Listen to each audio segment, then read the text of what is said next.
Oke, halo, selamat sore. Selamat sore.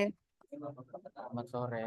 Ya, jadi saya Christian Manurung ingin mewawancarai narasumber saya yang ketiga untuk melengkapi skripsi saya yang berjudul Analisis Proses Komunikasi Interpersonal dalam membangun awareness tentang dating violence atau kekerasan dalam berpacaran oleh pasangan korban kekerasan fisik pada perempuan di usia remaja. Yang pertama-tama, saya ingin perkenalan diri dulu dari narasumber saya. Ya, boleh. Oke. Eh, Halo, perkenalkan nama saya Kathleen Tenji. Saya berusia 19 tahun dan sekarang kegiatan saya itu adalah saya berkuliah sebagai seorang mahasiswa aktif dan Nah, untuk domisilinya sekarang, oke, saya sekarang berdomisili di Yogyakarta. Kathleen, untuk Kathleen ini sendiri, ini anak keberapa dari berapa bersaudara? Anak pertama dari anak tunggal. Jadi anak tunggal ya. Ya. Oke, pertanyaan selanjutnya langsung aja nih. Apakah Anda pernah menjadi korban atau pelaku kekerasan dalam berpacaran?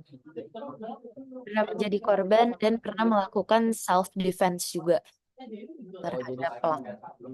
self defense-nya jadi untuk melindungi diri dari si pelaku ini ya. Ya, betul. Oke, kan Kak Kevin pernah jadi korban nih. Jadi pada umur berapa Anda pernah menjadi korban tersebut? Kurang lebih umur 16 sampai sekitar 16-17 tahun lah. 16 sampai Terakhir di 17 tahun. 17 tahun. Terus pertanyaan selanjutnya, apakah Kathleen pernah mendengar tentang kekerasan dalam berpacaran, misalnya dari teman-teman di sekitar atau dari, mohon maaf, keluarga, pernah melihat orang tua seperti itu? Boleh diceritain nggak? Paling kalau dari teman-teman pernah lihat juga sih teman yang pacaran terus ada terjadi keributan terus ada yang main tangan. Terus kalau dari eh, Instagram juga mungkin FYP TikTok cerita-cerita orang sama kalau dari keluarga sendiri pas masih kecil orang tua berantem. Oh, jadi pas masih kecil itu sudah melihat ada kekerasan juga ya dalam berpacaran. Ya, Tapi kalau orang tua mungkin kekerasan dalam rumah tangga ya. betul. Oke. Jadi pas jadi korban ini, Kak Kathleen menerimanya kekerasan dalam bentuk apa nih, kan? Kekerasan ini ada kekerasan verbal, ada kekerasan fisik, ada kekerasan seksual. Boleh ceritain?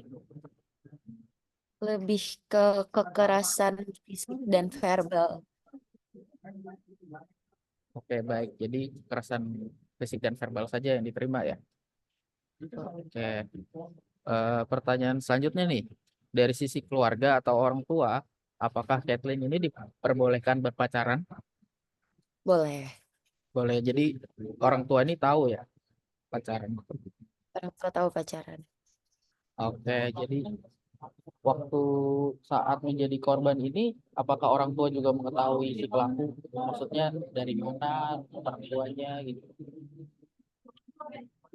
Orang tua mengetahui pelakunya siapa, tapi nggak pernah tahu kalau pernah terjadi kekerasan dalam berpacaran.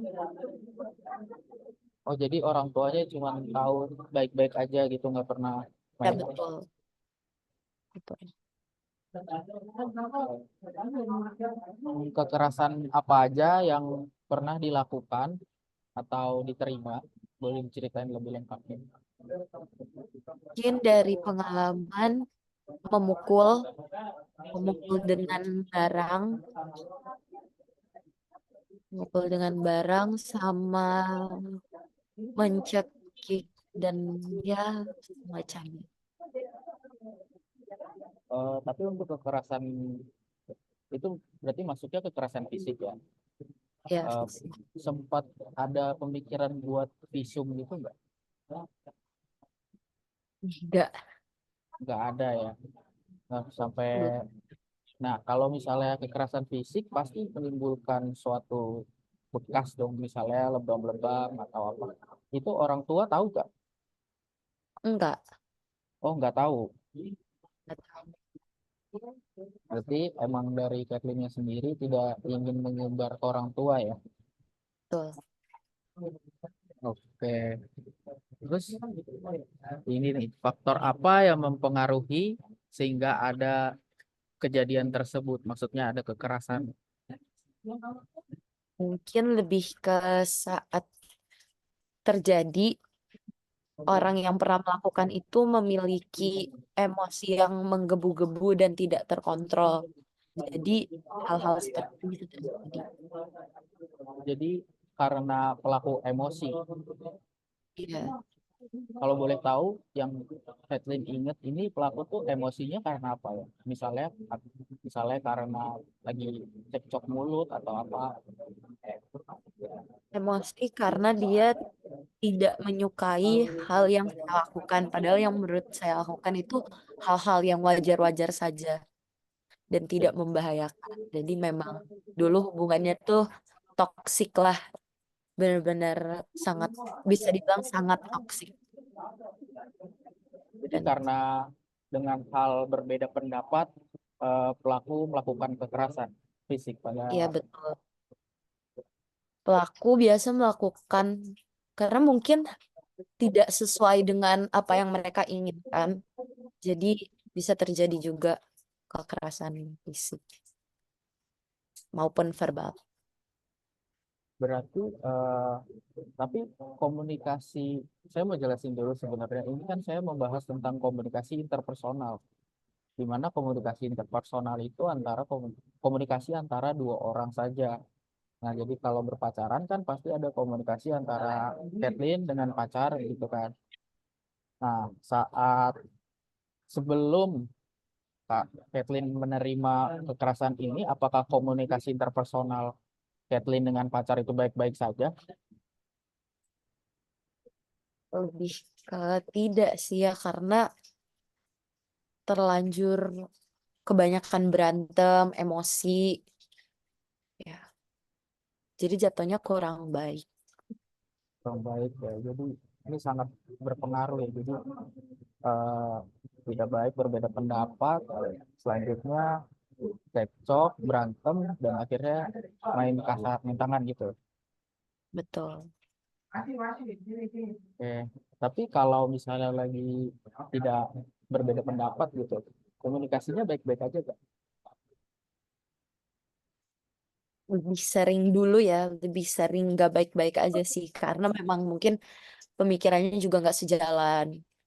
Dan ya namanya pacaran ya kadang, apalagi saya dulu juga masih muda, masih belum bisa berpikir seperti sekarang.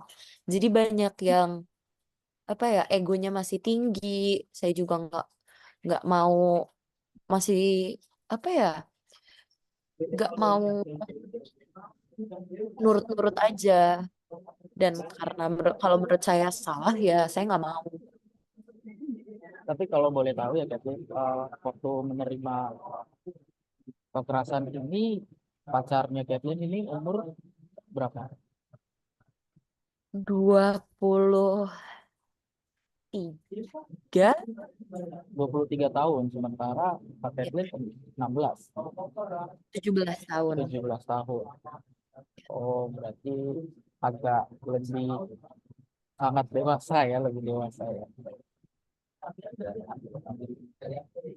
Terus untuk kejadian ini kan sudah kayak beberapa tahun lalu ya. Iya, Apakah Catherine sendiri mengalami trauma gitu?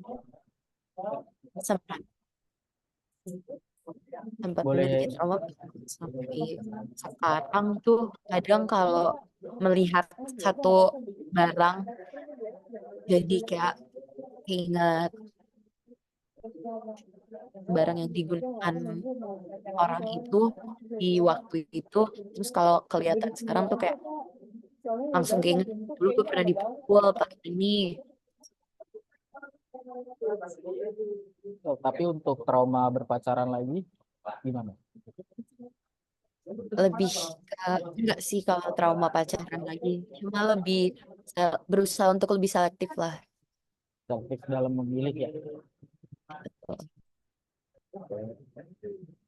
Pertanyaan selanjutnya nih, setelah kejadian tersebut, apa yang Anda lakukan agar meminimalisir kejadian dalam kekerasan ini dalam berpacaran menurut Anda? Oke, first thing yang saya lakukan saat saya menerima kekerasan kekerasan fisik yang terakhir, yang menurut saya paling, oh ini saya udah nggak kuat, saya nggak bisa toleransi lagi, ya saya putusin, saya mengakhirinya. Dan untuk kedepannya saya sempat berpacaran lagi, jadi lebih kayak pertama selektif dan ya terbuka aja. Kalau saya nggak bisa nerima dan mentoleransi kalau ada orang yang melakukan kekerasan kepada saya, baik itu fisik, verbal, maupun kekerasan lainnya. Berarti lebih lebih selektif dan ingin mengetahui dulu si calon pacar ini gitu ya. Iya, betul. Oke. Yang terakhir nih, Kak Kathleen ada ini nggak apa ingin menyampaikan sesuatu gitu supaya perempuan-perempuan di luar sana mungkin yang masih remaja dalam usia 14 sampai 19 tahun yang belum pernah menerima kekerasan apapun dari pacarnya ini supaya nggak menjadi korban lagi gitu. Kayak pesan aku buat semuanya, kalian tuh harus benar-benar selektif dalam mencari pasangan karena itu benar-benar berpengaruh, dan ikutin kata hati kalian. Kalau menurut kalian itu udah nggak benar, ya jangan terus-terusan stay di situ. Harus berani make a move. Jadi lebih baik mencegah juga dan lebih terbuka sih. Terbuka kalau udah ketemu nih yang menurut kalian baik, oke, kalian boleh coba terbuka dulu. Dan se- aku rasa sih dengan adanya keterbukaan dan komunikasi yang baik, ya bisa mencegah kejadian-kejadian yang tidak diinginkan. Oke, Ini terima kasih. Terima kasih sarannya, Catherine. Oke, menurut saya sih sudah cukup ya untuk wawancara narasumber saya ketiga ini. Terima kasih. Maaf kalau ada kesalahan kata-kata. Terima kasih, Kathleen. Terima kasih, sama-sama.